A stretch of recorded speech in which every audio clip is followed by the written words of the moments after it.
The three biggest mistakes with EDC that most people make, and at least I did. Mistake numero uno, and it's probably easy to tell, it's carrying too much stuff.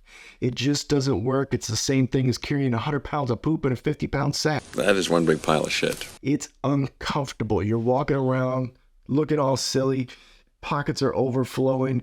You feel like a tactical Batman out there on the street. It just doesn't work. And you're going to get to the point where you're just so frustrated with the whole thing that you don't carry anything. And then that defeats the entire purpose behind everyday carry in the first place. So stop carrying too much stuff. Mistake number 2, keeping up with trends versus keeping up with items that you're actually going to use. Let me give you a great example. These freaking fidget toys. If you need to fidget that much, you may need medication more than you need a toy. Things like these little brass dice, spinners, all that stuff. And even to some extent, some of these pries that folks are carrying. There for the longest time, I could not figure out what you all were prying on. I carried one for a little bit and I used it once in a while, but really not enough to make me want to carry it. So that was something that I eliminated. What the hell did you just say? Mistake number 3. This is the one that I like to call keeping up with the Joneses, because to some extent, all of us that are hooked on EDC are constantly watching these YouTube videos. We're constantly watching Instagram, and we're thinking to ourselves, gosh, if I just had that knife, my whole kit would be better, and I would be the apple of everybody's eye. Do you love it? Stupid. Stop thinking that way.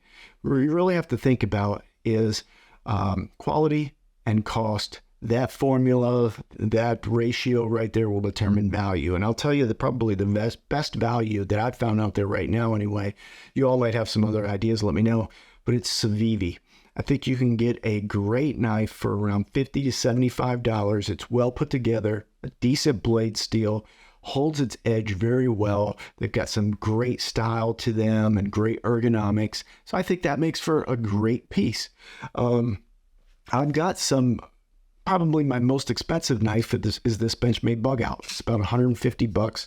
I love it. I think it's great, but I wouldn't go any more than this in terms of a knife. Now, I will tell you this. Do not go out and buy yourself something as ignorant as this thing, this little gas station knife. It's just, one, it just looks foolish. I mean, it's just going to attract attention. 2, when you go to close this thing, you damn near cut your fingers off. That's dumb. Everything about this thing is just silly in every single way. And you're going to find yourself, you buy one of these cheap little knives for $5 to $10 and the blade's going to snap off. You're going to hurt yourself and you're just going to be absolutely ticked off and your day's going to be ruined. Don't do this. Don't buy yourself a little zombie water blade. That's mistake 3. So there you have it with part 1, the 3 biggest mistakes that people make with their EDC. And again, I told you I did.